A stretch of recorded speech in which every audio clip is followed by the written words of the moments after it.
Beneath the rubble of cities, in tunnels and frozen seas, whispers of a war few dared to remember still echo. These are the hidden stories of World War II, the secret missions and doomed voices that history buried under medals and parades.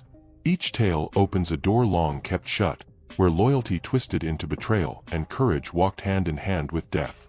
Step closer, if you dare to hear what was never meant to be heard. The Silent Choir of St. Brigid. London, 1940. Smoke from the latest bombing still curled over the rooftops as the night sky glowed orange, illuminated by fires that no one had the water to put out.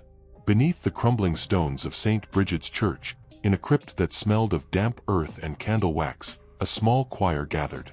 They were orphans, widows, and the dispossessed, their voices trembling at first but rising together in harmony.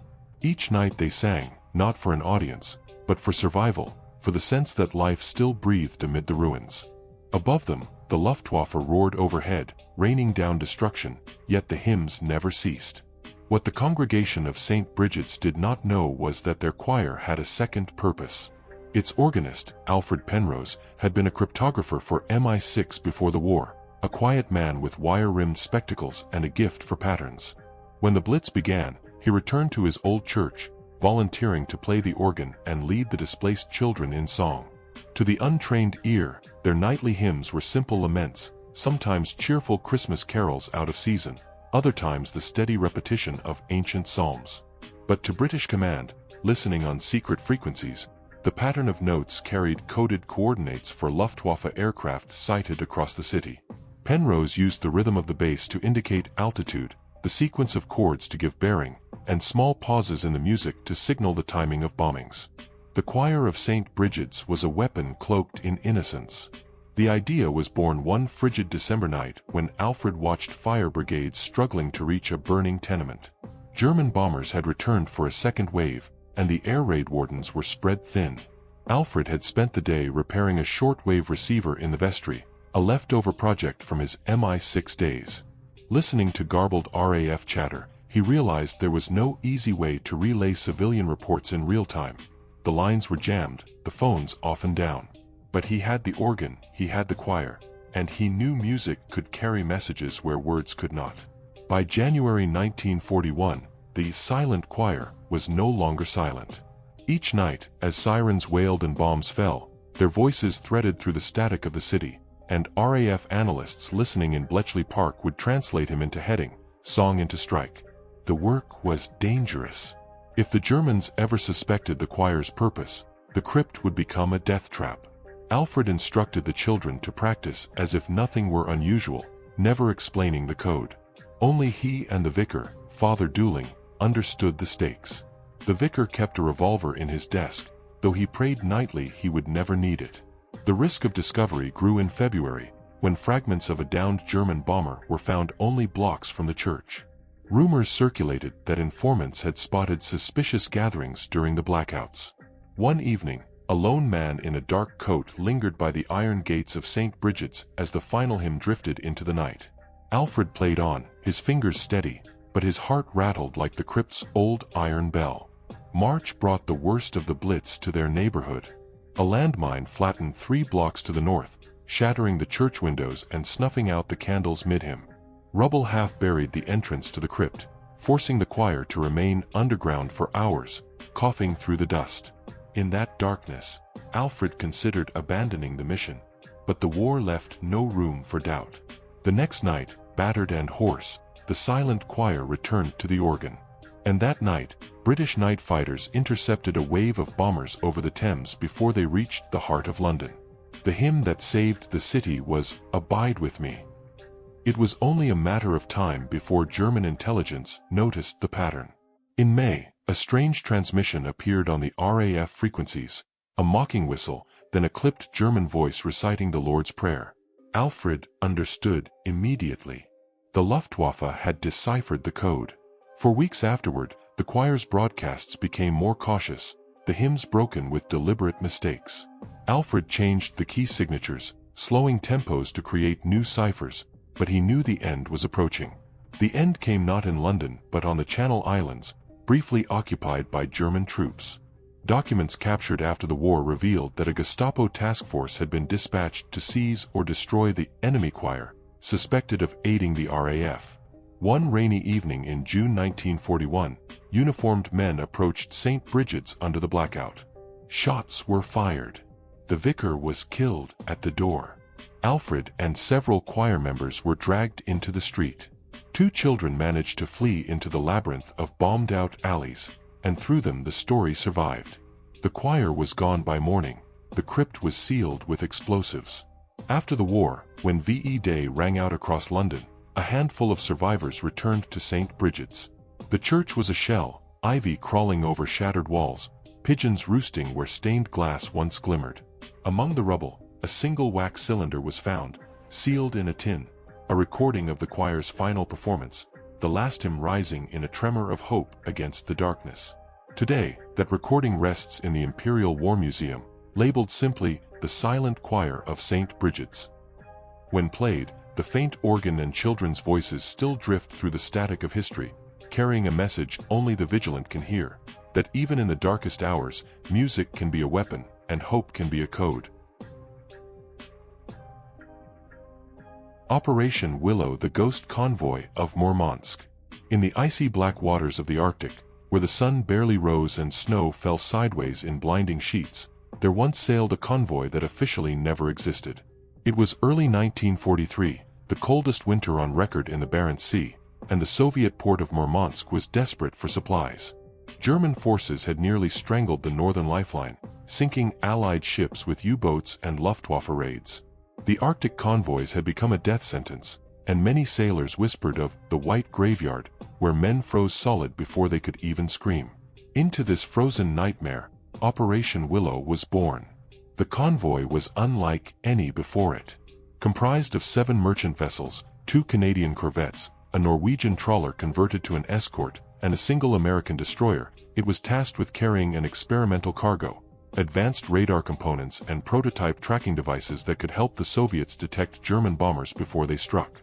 The mission was so secret that the ships' names were erased from all logs. The men who volunteered were told bluntly, if captured or sunk, the world would never know they existed. They signed papers surrendering their identities for the duration of the mission. Only a handful of Allied naval officers even knew the convoy sailed. On February 2, 1943, Operation Willow slipped from the Icelandic port of Valkyrie under a moonless sky. The ships ran dark, their hulls painted in crude white and gray patterns to blend with the ice floes. The Arctic wind cut through every layer of clothing, frost formed on eyelashes, and the sound of cracking ice was a constant reminder of the sea's indifference to human life. Captain Roland Briggs of the USS Farragut, leading the escort, noted in his journal that night, "We are ghosts now. May God carry these ghosts to Russia." For 3 days, the convoy moved in silence. Radio transmissions were forbidden. Lookouts searched constantly for the sleek shadows of U-boats, which often lurked beneath the cover of drifting ice. The men aboard the Norwegian trawler Thorold were the first to report strange sightings, a faint light on the horizon that disappeared when approached, the groaning of ice that seemed almost like a human voice. Superstition ran rampant in the Arctic, and some whispered that the White Sea took souls before ships. On the 4th day, a German Focke-Wulf Condor reconnaissance plane appeared, a dark speck against the blinding sky. The convoy's gunners prepared to fire, but Captain Briggs held his hand. The goal was invisibility. Hours later, the sea erupted in white plumes, torpedoes. A U-boat had struck. One merchant ship, the Canadian-flagged Victoria Bell, shuddered and began to list, smoke pouring from its stern. Men leapt into the frigid water, their cries silenced almost immediately by the cold. The convoy could not stop. A single pause meant death for all. Survivors were left to the mercy of the sea. The next night, a blizzard swept in, a howling wall of snow and ice that blinded even the radar operators. It was in this storm that the convoy seemed to vanish from history. The last radio message received by Allied command came in a simple Morse tap: "Ice holds us." Then, nothing. Weeks later, scattered reports began to emerge from the Kola Peninsula. Soviet fishermen claimed they had seen wreckage frozen into the drifting ice, lifeboats half buried, barrels of fuel, a single leather boot. One man swore he found a sailor's journal sealed in a tin, the last entry reading, "We sail among icebergs that whisper. Tonight, the sea takes us." Yet in late April, Soviet air defenses near Murmansk suddenly improved. German bombing raids that had previously devastated the port began to fail, with aircraft intercepted long before they could reach their targets. The Soviets offered no explanation, but Allied intelligence officers quietly suspected that Operation Willow had, against all odds, succeeded in delivering its precious cargo, though how any ship could have survived the storm and the U-boats remained a mystery. The official records marked the convoy as lost at sea. Families were sent letters of condolence without details, and the men were buried in the paperwork of war. Decades passed. Then, in 1971, a Royal Navy memo was quietly declassified. It made a brief, cryptic note: Operation Willow concluded. Cargo delivered successfully. Vessels unrecovered. No further explanation was given. To this day, diverse and Arctic explorers have searched for the ghost convoy, but the shifting ice of the Barents Sea guards its secrets well. Some sailors say the ships still drift beneath the frozen waves, preserved in an icy tomb, their decks covered in snow, their cargo holds empty, a silent testament to a mission that history chose to forget.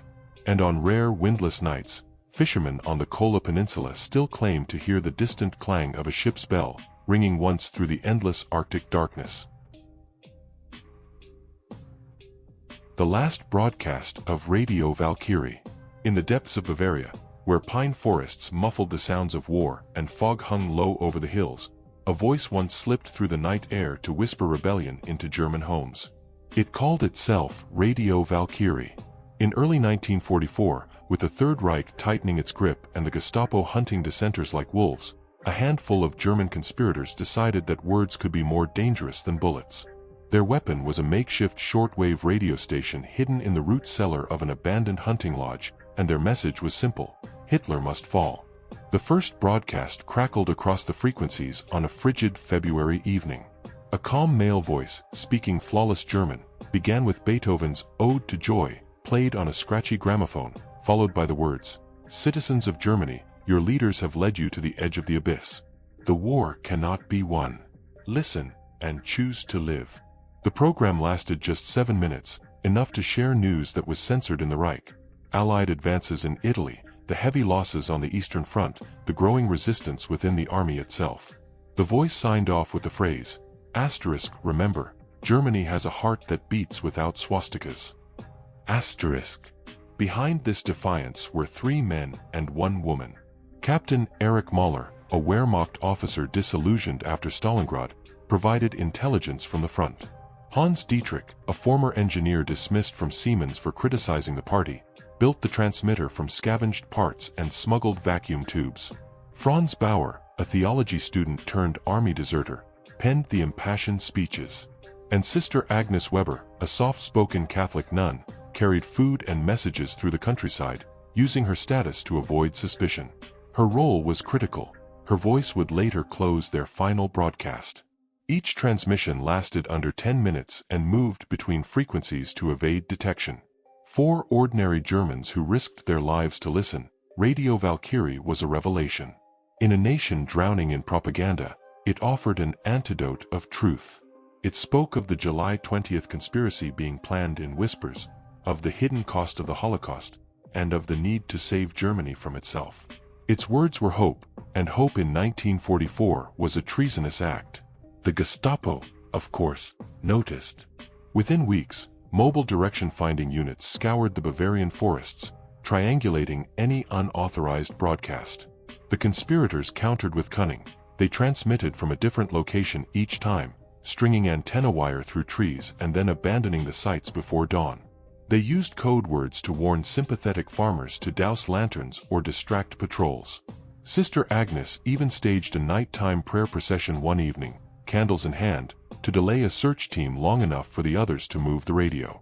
By July, the group sensed the walls closing in.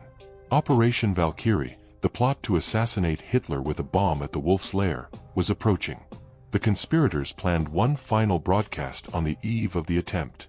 Hans connected the battered gramophone to the transmitter, and Beethoven once again filled the night. Eric's voice followed, firm and steady despite the risk. Germany, tomorrow your chains may break. Remember that loyalty to a madman is no loyalty at all. Lay down your arms if you can. Protect your families. We will rise from this darkness. The last moments belonged to Sister Agnes. Her voice was soft, almost a whisper. Deutschland, wach auf. Germany, wake up. Then there was a sudden click, mid-sentence. The signal went dead. The Gestapo's raid had come faster than anyone expected. A local forester, lured by the promise of a reward, had reported the faint hum of the generator hidden in the hunting lodge. Soldiers stormed the clearing as the transmission played. Hans tried to destroy the equipment with an axe, but bullets shattered the gramophone and sent the group scattering into the trees. Only fragments of the story survived. Villagers reported seeing torchlight in the forest, hearing distant shots, and smelling smoke as the lodge burned. No bodies were officially recovered. Eric, Hans, Franz, and Sister Agnes simply vanished into the fog of war. When Allied troops reached Bavaria in May 1945, they stumbled upon the charred foundation of the lodge and a buried tin box containing a single surviving recording. On it, the final broadcast wavered through static, ending abruptly with that whisper. Deutschland, wach auf. Historians would debate Radio Valkyrie for decades. Some dismissed it as an Allied psychological warfare program. Others, armed with the diary of a Munich librarian who had risked tuning in, insisted the broadcasts were genuine German resistance. The truth lies somewhere between memory and myth. What is certain is that, for a few months in 1944, a faint signal carried the heartbeat of defiance through the night. A heartbeat that warned, pleaded, and finally fell silent as the Reich it opposed crumbled into history. The Butterfly Squadron. In the spring of 1942, as the tide of war swept across the Pacific, the Philippine Islands became a crucible of desperation. Japanese forces, relentless and efficient, had seized Manila and pushed deep into the jungles and villages of Luzon and Samar. The American and Filipino defenders, fractured and exhausted, clung to hope in the mountains and swamps, relying on guerrilla tactics to harass their occupiers. In this perilous environment, the Office of Strategic Services, the precursor to the CIA, conceived an audacious plan. They called it the Butterfly Squadron. The Butterfly Squadron was unlike any other Allied unit. Composed almost entirely of women, volunteers from the United States, the Philippines, and Australia, they were recruited for their linguistic skills, courage, and ability to disappear into civilian life. Their mission was espionage and reconnaissance behind enemy lines, gathering intelligence on Japanese troop movements, airfield locations, and supply depots. Dressed as traveling performers, nurses, and market vendors, they moved among the occupied villages with disarming grace. To the locals, they were simply entertainers or healers. To the Japanese, they were harmless women on bicycles and outrigger canoes. But to the OSS, they were a knife hidden in silk. The squadron's codename came from their signal method. Each operative carried a silk fan painted with intricate floral and butterfly patterns. To an untrained eye, it was a souvenir or a token of charm.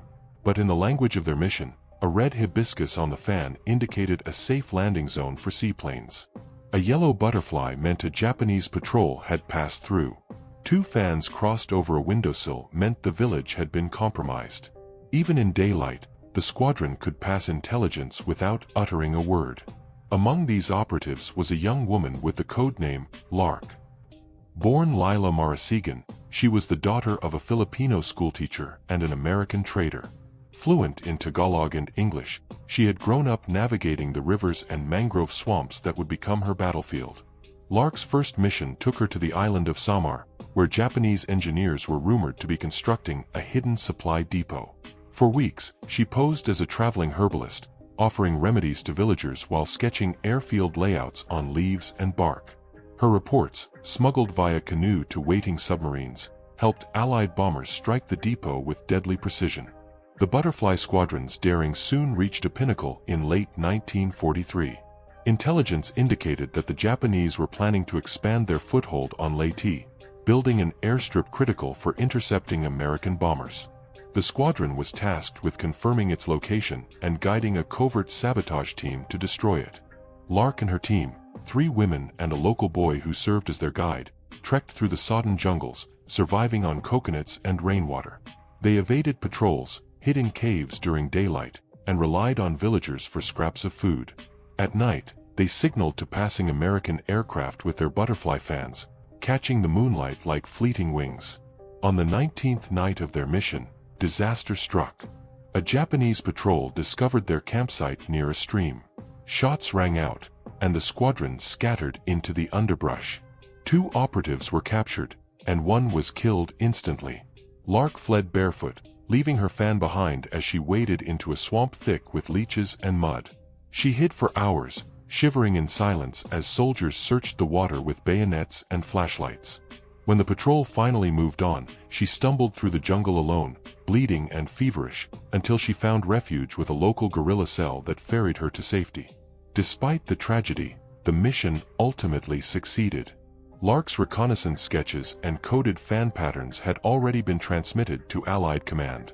A week later, American bombers reduced the half-built airstrip to rubble, delaying Japanese operations in the central Philippines. Lark recovered in a mountain village, haunted by the faces of her lost comrades, but steadfast in her belief that their sacrifice mattered.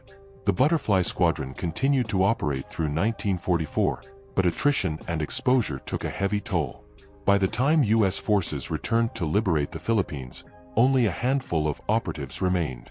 Lark herself was extracted to Australia, where she debriefed OSS officers and lived under a veil of secrecy for decades. Their story might have been forgotten entirely, if not for a declassification in 1985, when surviving members were finally honored for their service. Lark, then in her 60s, spoke softly at the ceremony. "We were just messengers. The jungle wrote the story. We only carried it on our wings." Today, the tale of the Butterfly Squadron exists in fragments, silk fans preserved in museums, faded photographs of women in tropical skirts holding coded instruments, and the whispered legends of villagers who once saw butterflies flitting through the night, guiding freedom to their shores. Echoes from Tunnel 13. In the heart of Normandy, far from the front lines of 1941, a disused railway tunnel carved through a low, forested hill became the unlikely cradle of defiance. Locals called it Tunnel 13, a relic of the pre-war line that once carried freight and tourists to the coast.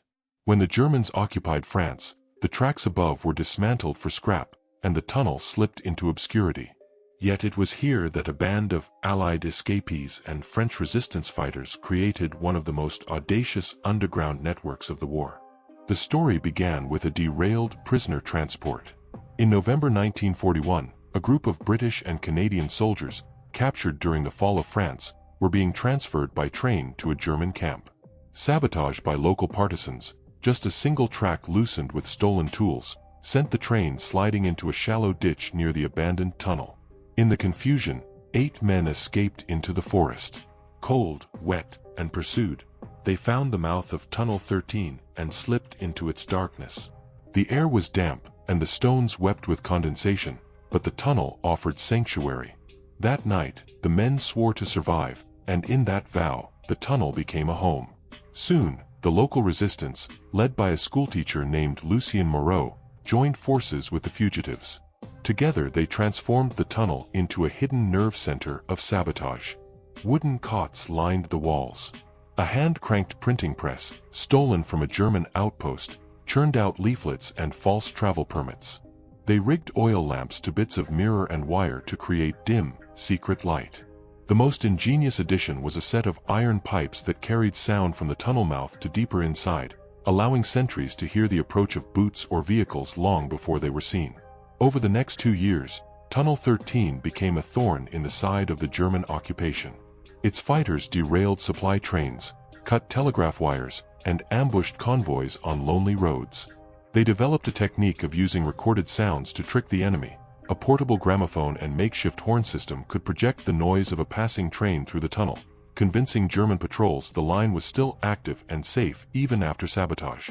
More than once, a munitions-laden train would plunge onto a section of track that had been quietly removed in the night, erupting in fire that lit the forest like day. Life underground was grim but united by purpose. Rats were constant companions, and the stench of damp wool and oil lamps clung to the men. Food came sporadically from sympathetic farmers who risked execution for aiding the resistance. In the winter of 1943, snow trapped them for weeks, and several fighters fell ill with pneumonia. Yet morale remained unbroken. In the darkness of the tunnel, they told stories of home, traced maps of a liberated France with their fingers in the dirt, and waited for the day when the Allies would return. That day came in June 1944. The thunder of Allied bombers and the distant roar of naval guns reached their ears like an approaching storm. On the night of June 5th, paratroopers from the 101st Airborne were scattered across Normandy, some landing dangerously close to the tunnel. The resistance fighters of Tunnel 13 opened their hidden stores and turned the tunnel into a triage center. Wounded paratroopers were dragged inside, bandaged by candlelight, and hidden from German patrols. Lucien Moreau later recalled that the Americans, dazed and bleeding, thought they had stumbled into a catacomb of angels. The tunnel's final act of defiance came during the German retreat. A small column of Wehrmacht troops attempted to use the abandoned track as a supply route. The resistance detonated charges at the entrance, sealing it temporarily and forcing the enemy to abandon wagons and equipment in the woods. When Allied armor finally rolled through, they found the tunnel filled with wounded soldiers, printing presses, and the scent of smoke and oil, a secret war laid bare. After the liberation of France, Tunnel 13 was sealed for safety, its role fading into rumor and legend. Decades later, in 1979, a group of hikers stumbled upon a partially collapsed entrance. Inside, they found rusted cots, fragments of weapons, and the corroded remains of the gramophone used to project phantom trains. Faded posters in French and English still clung to the walls, declaring, "Liberté est proche." Freedom is near. Today, the site remains a quiet memorial. Moss covers the old stones, and the forest hums with the sound of wind through leaves.